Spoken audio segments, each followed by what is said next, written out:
Good morning all of you. This is Aruna Bhadputia, class 11th। आज जो हम टॉपिक पढ़ रहे हैं वो प्रोटोजोन प्रोटिस्ट का लास्ट मेजर ग्रुप है, जिसको कि हम प्रोटोजोन बोलते हैं।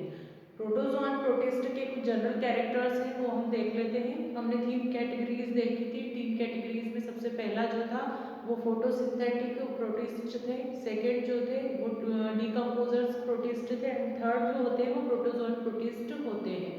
जनरली अगर देखा जाए तो जो प्रोटोजोन्स का एक्चुअली मीनिंग क्या होता है, ऐसे ऑर्गेनिजम्स जो सबसे पहले आए, मतलब कि जो सबसे पहले ऑर्गेनिजम्स जो होते हैं, फर्स्ट ऑर्गेनिजम्स जो होते हैं, उनको हम प्रोटोजोन्स बोलते हैं। तो प्रोटोजोन जो ऑर्गेनिजम्स होते हैं उनको एनिमल की कैटेगरी में ही रखा जाता है। उनको प्लांट और एनिमल के बीच में ना ही लिंक के फॉर्म में रखा जाता है, ना ही प्रॉपर प्लांट में रखा जाता है, उनको रखा जाता है एनिमल्स में। क्यों रखा जाता है एनिमल्स में? क्योंकि अगर हम देखें तो इनमें ना ही फोटोसिंथेटिक कोई पिगमेंट होता है, ना ही फोटोसिंथेसिस के लिए रिस्पॉन्सिबल होते हैं, और ना ही अपना ये फूड सेल्फ बना पाते, मतलब अपना भोजन ये स्वयं बना नहीं पाते हैं। तो इसके लिए इन्हें किस कैटेगरी में रखते हैं? पूरी तरीके से इन्हें जंतु जगत के अंतर्गत रखा जाता है। पर फिर भी इसका कारण क्या है प्रोटिस्ट में रखने का? क्योंकि जंतु जगत तो एक अलग जगत हो गया जो 5th नंबर पे आता है अकॉर्डिंग टू वी टेकर। पर अगर हम बात करते हैं कि इनको प्रोटिस्ट में रखना क्यों जरूरी होता है, तो प्रोटिस्ट में रखना इसलिए जरूरी होता है क्योंकि ये सब क्या होते हैं? एक कोशिकीय होते हैं। तो एक कोशिकीय होने के कारण हम इन्हें किस में रखते हैं? प्रोटिस्ट के अंतर्गत रखते हैं। अगर हम इनके जनरल कैरेक्टर देखें कि प्रोटोजोन प्रोटिस्ट के क्या कैरेक्टर हो सकते हैं, तो जितने भी प्रोटोजोन प्रोटिस्ट होते हैं वो पहले तो यूनिसेल्युलर, मतलब एक कोशिकीय जीव होते हैं, एक केंद्र की होते हैं या बहु केंद्र की भी हो सकते हैं, मतलब इनमें केंद्रकों की जो संख्या होती है वो ज्यादा भी हो सकती है। दूसरा अगर हम कैरेक्टर देखें तो दूसरा कैरेक्टर इसका है, दूसरा लक्षण क्या हो सकता है, ये जितने भी जीव होते हैं वो अलैंगिक जनन करते हैं, पर कुछ परिस्थितियों में वो लैंगिक जनन भी कर सकते हैं। तीसरा इनमें जो चलन होता है, मतलब ये चलने के लिए किसका उपयोग करते हैं? या तो फ्लैजिला का करेंगे, या सीलिया का करेंगे, या फिर ये स्यूडोपोडिया का उपयोग करते हैं।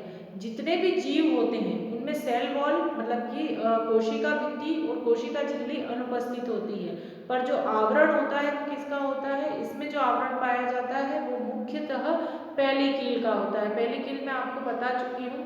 नेक्स्ट जो इसका लक्षण होता है वो ये होता है कि ये जो होते हैं परजीवी के रूप में होते हैं, या तो ये परजीवी के रूप में होंगे या परभक्षी के रूप में होंगे।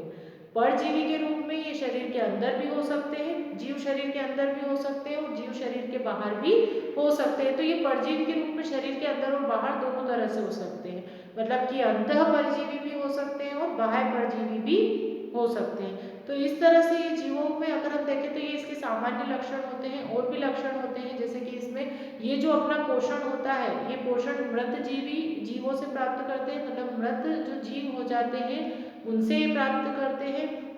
दूसरा ये अपना पोषण परजीवी पोषण के रूप में भी प्राप्त करते हैं और सहभोजी के रूप में भी ये प्राप्त करते हैं। जीवों में बहुत सारी बीमारियों के लिए भी रिस्पॉन्सिबल होते हैं। बहुत सारे ऐसे रोग होते हैं जैसे कि कालाजार रोग है ना, नाइट स्लीपिंग सिकनेस है, मतलब कि निद्रा रोग है, और पेचिस है, मनुष्य में पेचिस रोग के लिए रिस्पॉन्सिबल होते हैं। तो इस तरह से बहुत सारे रोगों को भी फैलाते हैं। प्रोटोजोन जो प्रोटिस्ट होते हैं, प्रोटोजोन प्रोटिस्ट को मुख्यतः 3-4 भागों में विभाजित किया गया है। फर्स्ट जो भाग है जिसे जू फ्लैजिलेटा बोला जाता है, दूसरा है सार्कोडाइस, तीसरा है स्पोरोजोआ, और फोर्थ है सिलिएटा। फर्स्ट की हम बात करेंगे जू फ्लैजिलेटा की। 4 कैटेगरीज है, चारों कैटेगरीज में मैंने दो एग्जांपल्स इसके दिए हैं। फर्स्ट हम बात करते हैं जू फ्लैजिलेटा। जू फ्लैजिलेटा के जो जितने भी ऑर्गेनिजम्स होते हैं, पहला तो ये कि इनमें फ्लैजिला पाया जाता है। जू फ्लैजिलेटा का मतलब होता है जिनमें कि फ्लैजिला उपस्थित होता है। ये जो ऑर्गेनिजम्स होते हैं ये कहाँ पर पाए जाते हैं? वाटर में पाए जाते हैं या एक्वेटिक होते हैं। दूसरे इन जीवों में क्या होता है, ये जीव जो होते हैं ये मनुष्य की आंत में भी पाए जा सकते हैं, या फिर किसी भी जीव शरीर के अंदर या उसके रक्त में भी उपस्थित हो सकते हैं। इनके जो जीव होते हैं उनमें अगर हम उदाहरण के तौर पर देखें तो ट्रिपनोसोमा और लेishmania, मैंने 2 उदाहरण दिए हैं जू फ्लैजिलेटा के। तो इनमें क्या होता है, फ्लैजिला पाया जाता है जो इनमें चलन का काम करता है। इनमें स्यूडोपोडिया और सीलिया जो होते हैं वो अनुपस्थित होते हैं। इनमें जो जनन होता है वो अलैंगिक विधि द्वारा होता है। अलैंगिक विधि में बाय फ्यूजन हो सकता है या बाय बडिंग हो सकता है, बड के थ्रू भी या स्पोर फॉर्मेशन के थ्रू भी इनमें जनन होता है। इनके शरीर की जो बाहरी भित्ति होती है, चूंकि इनमें भित्ति अनुपस्थित होती है तो आप आवरण बोल सकते हैं उसको। इनमें जो बाहरी आवरण होता है वो पहली कील का ही होता है, पतली झिल्ली होती है जिसका आवरण इसमें पाया जाता है। अंदर की तरफ इसमें न्यूक्लियस होता है या केंद्रक उपस्थित होता है, जो कि विभाजन के समय या अलैंगिक जनन के समय डिवाइड होता है या विभाजित होता है। तो इस तरह के जो जीव होते हैं वो, हाँ, इनमें जो पोषण विधि होती है वो मृतजीवी प्रकार की होती है या परजीवी प्रकार की होती है। मतलब कि ये किसी भी जीव के शरीर पर रहकर अपना पोषण प्राप्त करेंगे या फिर किसी मृत कार्बनिक पदार्थ या मृत जीव से ही अपना पोषण प्राप्त करते हैं। इनमें कॉन्ट्रेक्टाइल वैक्यूल भी होती है जो उत्सर्जी स्वभाव की होती है। मतलब इनके शरीर में जो उत्सर्जन का काम होता है वो कौन करती है? कॉन्ट्रेक्टाइल वैक्यूल या वृत्तिका का इसका काम होता है। अब हम इसके कुछ दो डायग्राम मैंने बनाए हैं जिसमें ट्रिपेनोसोमा और लीशमानिया लिया है। ट्रिपेनोसोमा क्या होता है? ट्रिपेनोसोमा जो होता है वो रॉड शेप्ड या फिर स्पिंडल शेप्ड स्ट्रक्चर होती है। नहीं लेना है जी भाई। स्पिंडल शेप्ड स्ट्रक्चर होती है और इसका काम क्या होता है? ये जो होता है जनरली जो अफ्रीका में निद्रा रोग होता है उसके लिए रिस्पॉन्सिबल होता है। तो अफ्रीका में निद्रा रोग फैलाने के लिए रिस्पॉन्सिबल होता है। ये मनुष्य के रक्त के अंदर परजीवी के रूप में रहता है। अपना जीवन चक्र ये वहीं पर पूर्ण करता है और उसके अंदर रहकर पोषण प्राप्त करता है। ये शरीर में किसी भी तरीके से एंट्री इसकी हो सकती है, या तो पानी के द्वारा हो सकती है या भोजन के द्वारा ये शरीर के अंदर पहुंच सकता है। तो इसकी जो संरचना देखते हैं, इसकी संरचना में बाहरी जो आवरण होता है ये वाला, ये किसका होता है? पहली कील का होता है। पहली कील के आवरण में एक फीते के समान संरचना होती है जिसको कि फ्लैजिला बोला जाता है, जो इसको चलने में मदद करता है। ये काइनेटोकोर होता है। काइनेटोकोर एक छिद्र होता है।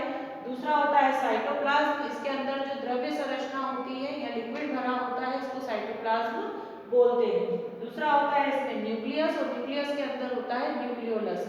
इसीलिए हम इनको आगे की कैटेगरी में इसलिए रखते हैं जंतु समाज इसलिए बोलते हैं क्योंकि इसमें स्पष्ट केंद्रक उपस्थित होता है। नेक्स्ट है इसमें लीशमानिया।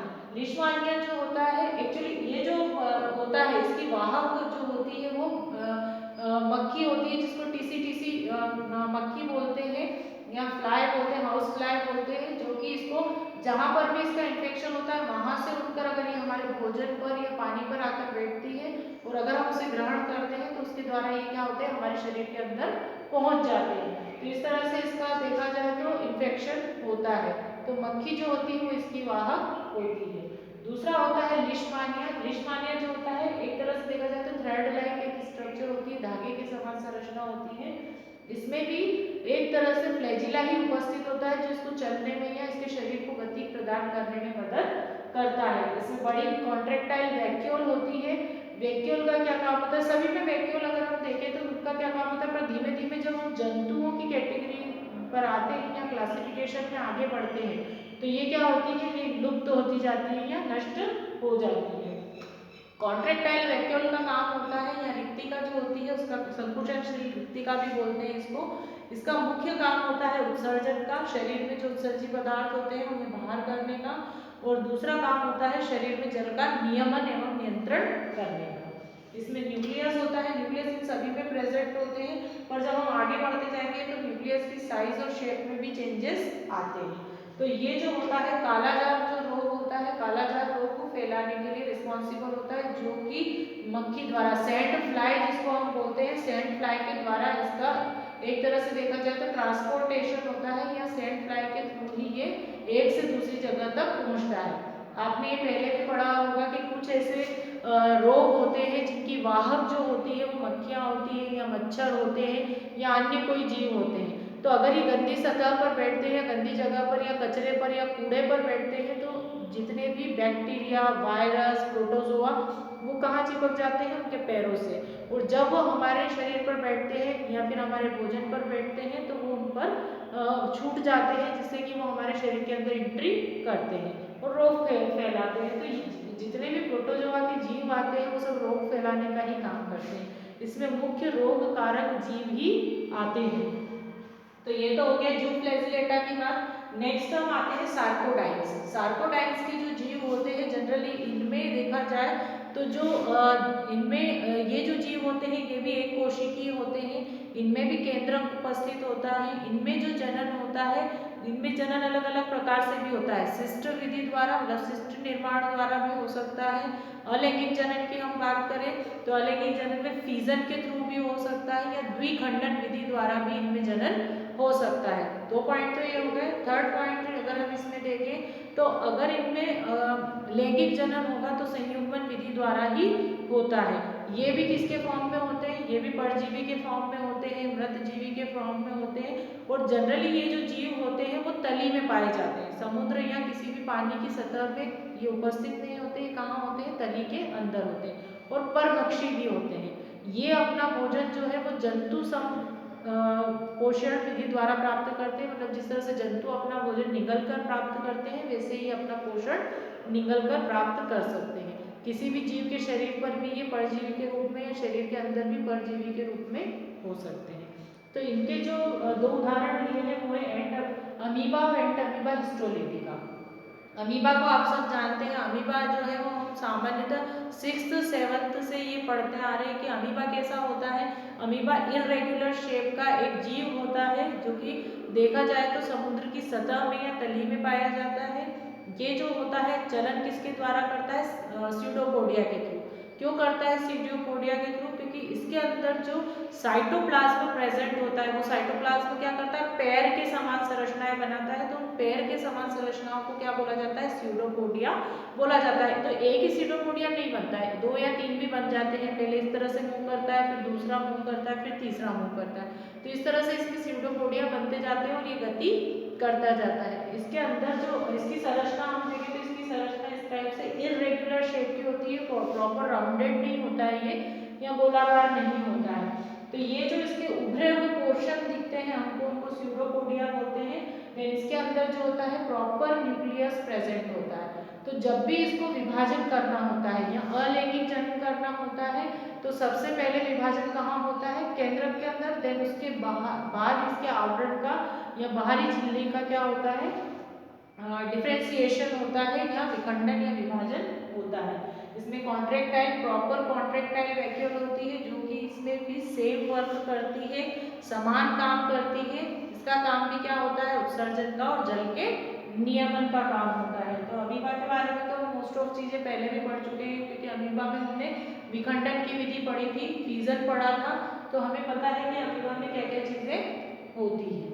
दूसरा हम पढ़ते हैं हाँ, और इसमें जो जनन होता है वो सिस्ट फॉर्मेशन के थ्रू भी होता है जिसकी हमने मेथड पढ़ी है। देन फिर आता है एंटअमीबा हिस्टोलिटिका।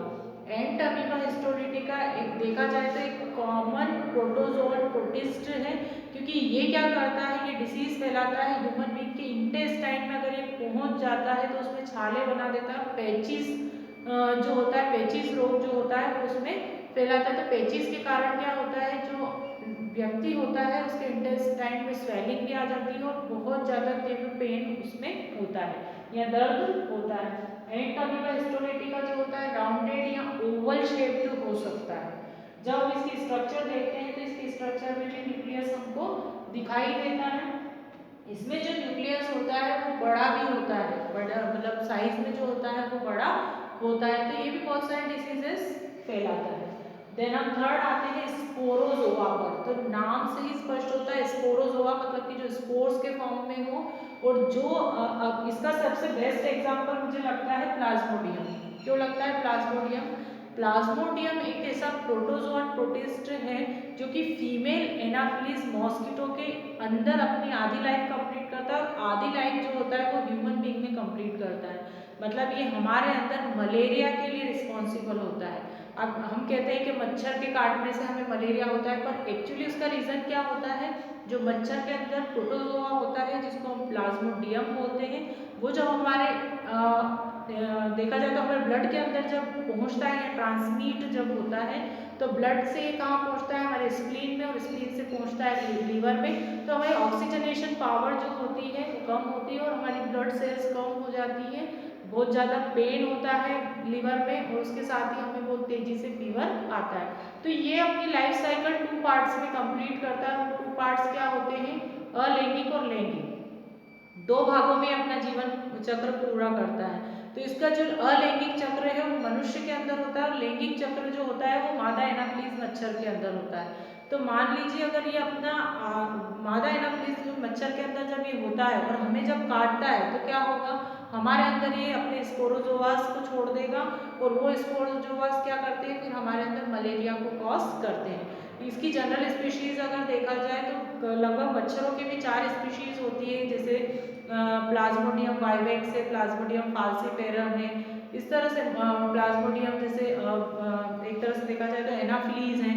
तो इस तरह से 3 से 4 प्रजातियां होती हैं जिनको कि ये जिनमें कि इन्फेक्शन फैलाता है। तो मॉस्किटो में भी इसका एक तरह से देखा जाए तो इन्फेक्शन ही होता है। तो मॉस्किटो जब हमें बाइट करता है या कट करता है तो हमें ही इन्फेक्शन पहुंच जाता है। तो इस तरह के अगर देखा जाए तो जो प्लाज्मोडियम के जो प्रोटोजोन्स होते हैं वो पैरासाइट के फॉर्म में ही होते हैं। पैरासाइट मतलब कि और एंडोपैरासाइट के फॉर्म में होते हैं।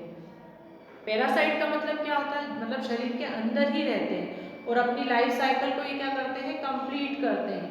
तो आपने देखा होगा मलेरिया भी जो होता है वो एक टाइम पीरियड का होता है कि इतने टाइम में वो ठीक हो जाता है, मतलब ये क्या करता है अपनी लाइफ साइकिल कंप्लीट कर लेता है। और मान लीजिए किसी सिंपल कोई मॉस्किटो ने हमें कट करा है तो उसके अंदर भी ये ट्रांसफर हो सकता है, फिर से अपनी लाइफ साइकिल कंप्लीट करेगा। तो इस तरह से ये क्या करता है, ह्यूमन बीइंग को इन्फेक्ट करता है। इसकी स्ट्रक्चर जो होती है सिंपल, अगर देखें तो हम सिंपल पेलिकल लाइक स्ट्रक्चर होती है, या इसको हम बोल सकते हैं हाफ मून लाइक स्ट्रक्चर इसकी होती है। इसमें भी न्यूक्लियस प्रेजेंट होता है। जो आउटर इसकी स्ट्रक्चर होती है या बाहरी जो संरचना होती है वो भी पेलिकल की बनी होती है। सेकेंड है मोनोसिस्टिस। मोनोसिस्टिस को माउथलेस प्रोटोजोन्स भी बोला जाता है। माउथलेस मतलब कि इसमें पर्टिकुलर माउथ प्रेजेंट नहीं होता है, इसके अंदर साइटोप्लाज्म भरा होता है, इसमें न्यूक्लियस होता है और इसकी शेप एक देखा जाए तो शंख जैसी इसकी शेप होती है। ये भी रिस्पॉन्सिबल होता है डिसीजेस के लिए।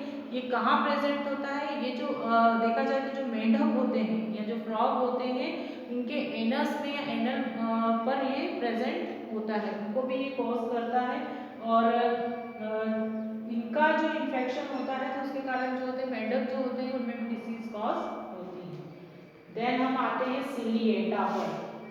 सिलिएटा का जो है वो नाम से स्पष्ट होता है कि सिलिएटा के जो ऑर्गेनिजम्स होते हैं इट मीन्स उनमें ऑल बॉडी पर मतलब पूरी बॉडी पर क्या प्रेजेंट होते हैं, सीलिया प्रेजेंट होते हैं। सीलिया आपको पता है, हमने तीनों पहले स्टार्टिंग में जब प्रोटोजोआ हमने स्टार्ट किया था तो वहीं पर ये पढ़ा था कि जो प्रोटोजोन्स होते हैं उनमें जो चलन होता है या जो गति होती है वो प्रोटोजोआ में सीलिया, फ्लेजिला या फिर स्यूडोपोडिया के थ्रू होती है। तो इसमें से सीलिया की अगर हम बात करें तो सीलिया जो होते हैं होल बॉडी पर हेयर लाइक मतलब कि बालों के समान संरचनाएं होती है, साइज में छोटी और नंबर्स में ज़्यादा होती है, मतलब संख्या में ये क्या होते हैं, ज़्यादा होते हैं। तो हमने यहाँ मेरे पैरामीशियम का डायग्राम नहीं बनाया है क्योंकि पैरामीशियम में मुझे अलग से इसको आपको एक्सप्लेन करना है। अभी मैं जो एग्जाम्पल ले रही हूँ वो बेलेंटिडियम है। बेलेंटिडियम जो ऑर्गेनिज्म होता है ये भी डिसीज ही कॉज करता है मोस्ट ऑफ एनिमल्स में। इसको अगर हम इसके स्ट्रक्चर को देखें तो जो सिलिएटा की अगर हम बात करते हैं तो सिलिएटा के जो ऑर्गेनिजम्स होते हैं उनमें जो न्यूक्लियस होता है वो कंपैरेटिवली अदर ऑर्गेनिजम्स से थोड़ा बड़ा होता है, साइज में बड़ा होता है। इसको हम बोलते हैं मैक्रोन्यूक्लियस। क्या बोला जाता है इसको, मैक्रोन्यूक्लियस बोला जाता है। मैक्रोन्यूक्लियस के बाद इसमें इनर साइड पर क्या होता है, साइटोप्लाज्म होता है। आउटर जो स्ट्रक्चर होती है वो पेलिकल की ही होती है, पर पेलिकल्स पर बहुत सारे हेयर जैसी या बालों के समान संरचना होती है जिसको बोला जाता है सीलिया।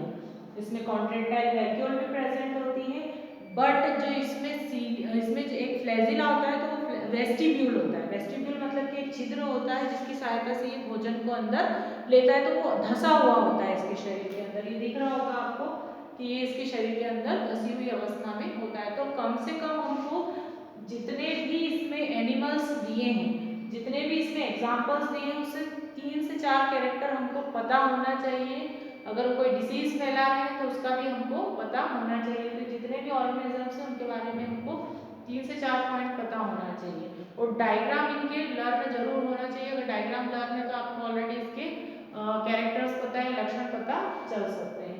तो यहाँ पर आपका प्रोटोजोन प्रोटिस्ट खत्म होता है। इसका एक एग्जाम्पल और बताना है मुझे, जिसको कि हम पैरामीशियम बोलते हैं। पैरामीशियम का डायग्राम थोड़ा बड़ा है तो वो मैं अलग से टॉपिक के फॉर्म में आपको समझाऊंगी। Thank you.